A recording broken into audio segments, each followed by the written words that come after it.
With 8 breweries within just a few blocks from one another, East Bayside in Portland, Maine has one of the highest concentrations of breweries in the nation. Join us as we do a brewery crawl of East Bayside, stopping by 6 breweries along the way.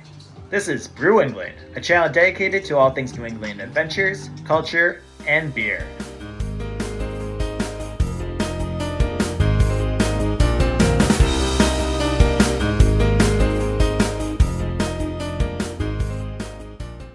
Before we start, Brew England has now reached over 100 subscribers. Thanks everyone out there who has subscribed, and if you haven't yet, please take a moment to do so now. My new goal is to break 500 subscribers. Moving on, East Bayside is in the industrial side of Portland, just a half-mile from Old Port over the hill. It is a pretty easy walk from all the hotels in downtown Portland and Old Port, and only about a 20-minute walk from the cruise terminal. Or you can always take a short Uber. Over the past 20 years, the neighborhood has steadily added breweries, starting with Rising Tide and Bunker, which is now out towards Thompson Point, as well as coffee shops like Coffee by Design and Tandem, a distillery, 3 of Strong, a seltzery, Apres, a cidery, Freedom's Edge, and even an urban winery, Blue Lobster. If you have members of your party that aren't particularly into beer, no one is perfect, right? Then there's plenty of additional options in addition to the 8 breweries in this area. Good to note that most breweries close pretty early in this area, often by 8 p.m., with some exceptions like Hi-Fidelity and Portland Zoo. So this is more of a daytime crawl than a nighttime district. For all that, you can head back to Old Port. Also, most of the food you'll find will be from the many great food trucks, often stationed right outside the breweries. For sit-down, your options are limited to Rising Tide, which has a full kitchen, Mikisa Greek restaurant, Bite into Maine for their famous lobster rolls, and some snacks at places like Hi-Fidelity. When we did this crawl, it was during the annual East Bayside Halloween Festival, which features several different events with proceeds benefiting Maine Needs, which is focused on providing clothing, food, and toiletries to those in need. I'm not affiliated with Maine Needs in any way, but I made a donation myself, and I'll include a link to their website for anyone who wants to do the same in the comments. Our first stop of the day is Austin Street, which also so happened to be hosting a Maker's Market. We love Austin Street for their great outdoor area and cozy little gas fireplaces. At the bar, we ordered a patina ale with $1 of each beer sold being donated to Maine Needs. We sat outside on the moderately chilly day next to a warm fire and enjoyed the first beer of the day. Maybe now it's good to mention that visiting Portland in October, you can experience anything from sun and 70s or even days below freezing. Today, though, was sweater weather temperatures. We've had the patina on many occasions. It's a crisp hop-forward ale with hints of malt and pine. Delicious as always. After we finished our beer and checked out the craft market, it was on to our next destination. On our way, we walked by one of Portland's most famous breweries, Rising Tide. We didn't stop by on this grill, but it's well worth a stop if you've never been. Our next stop was a different type of brew. Just a block away, we grabbed coffee at Coffee by Design. Not only is this a nice cafe with plenty of seating, this is where Coffee by Design actually roast their beans. We ordered a sage latte and a harvest iced latte and picked up some coffee beans we would later use to make our own cold brew at home. We continued down Fox Street and took a left at Anderson. We passed by Apres, a seltzery with a tap room which is on point when it comes to ambiance. If you want to switch things up, it's a great spot with great seltzers to try and often has a food truck or two hanging outside. But we're doing a brewery crawl, no seltzer on the menu today. We turned down Cove Street and arrived at our next destination, Belleflower. While a little newer to the Portland beer scene, Belleflower quickly gained a large following, known for their flavorful IPAs. While the inside is your standard brewery, the real gem is the sizable outdoor area off to the side of the building.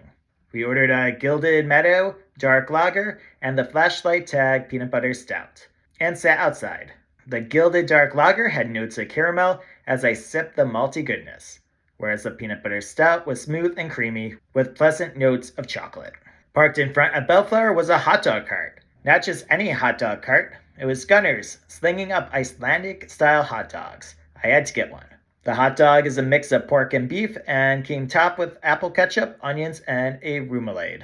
Not your typical hot dog, but still tasted delicious. After finishing the hot dog and beer, we headed off to our next destination. We headed back to Anderson Street and continued down the street. We passed by Blue Lobster Urban Winery. Didn't I say this is a great area, even if you don't particularly like beer? Around back of the winery was our next destination, Hi-Fidelity, located in an old loading dock. Oh, and there was another maker's market here as well. We went up the ramp, went through the doors, and sat at the bar. This might be Portland's smallest brewery. Expect to have just a handful of beers on tap. However, because these are small batches, you never know what you'll find on the menu. If you're looking for a creative beer with flavors you won't find anywhere else, this is the brewery for you. We had half pours of the Gunpowder Eyes Porter and the Cream Ale. The Gunpowder Eyes brought a big smoke flavor, and the nose was as if you were sitting around a campfire. The flavor profile was astounding. I ended up getting a second. The ironically pissed off Cream Ale was light and smooth and went down easy. Not only is the beer unexpected, on this occasion of visiting Hi-Fidelity was also an open jam session, with people jamming out. We were also starting to get hungry at this point, so we ordered the famed red beans and rice bowl, topped with a gooey fried egg. Perfectly spiced and the perfect accompaniment to the beers being served.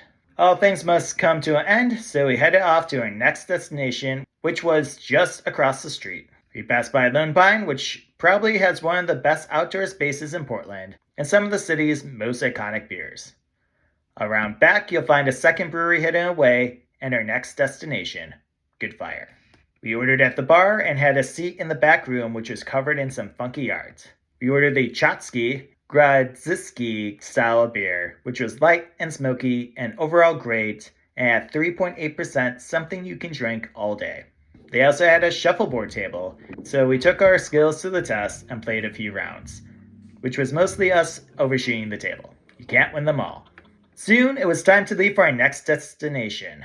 We passed by Lone Pine. 6 breweries was our max for this outing. We love your beer, so give us a rain check. We headed back up Anderson Street and stopped by a different type of brewhouse, Tandem Coffee Roasters. Yep, by this time we needed another caffeine pick-me-up, and Tandem's cozy little cafe did the trick with a double shot of espresso. That's me. After a quick coffee break, we made it back to Fox Street and maybe one of the most underrated bars in Portland, the Portland Zoo. We always wonder how many tourists show up thinking that's an actual zoo.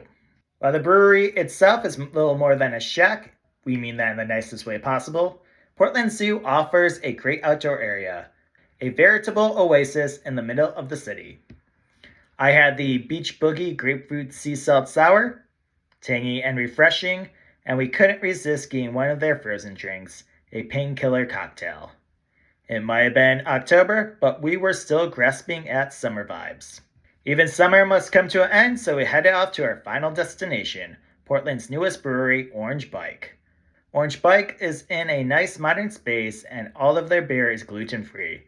My partner had tapped out at this point, but I was still able to enjoy a half pour of their crisp Helles lager. Despite it being gluten-free, to your average beer drinker, you never know it was. Soon, it was time to leave. Having been to 6 of East Bayside's breweries and 2 coffee shops, our day wasn't over though. Do you know there's also a cidery and distillery in the neighborhood too? You have Freedom's Edge, Portland's first cidery, as well as 3 of Strong, one of Portland's best distilleries, with some amazing mixed drinks. After visiting 6 breweries and having lots of great beer and 1 frozen painkiller, we were ready for our meal. We took the Bayside Trail to Wilson's Barbecue for a much-deserved dinner of fried chicken. Oh, and here you have another brewery, Argenta, specializing in low ABV brews. In fact, if you want additional breweries, if 8 wasn't enough, there's several options just a few blocks away up the hill on Washington Street, notably Newscapes as well as Oxbow, not to mention Root Wild, Har Kombucha, and Maine Craft Distillery. All within walking distance of East Bayside, but also up a hill. This will end the video. Did I miss anything, or do you have a favorite brewery in the area? Let me know in the comments below. If you enjoyed this video, please like and subscribe. Oh, and as many of you know, Brew England is now a beer store, opening in early January. Be on the lookout for imminent announcements of our opening. I'm excited to share the curated collection of beer I'm offering. Bayside, more like Beerside.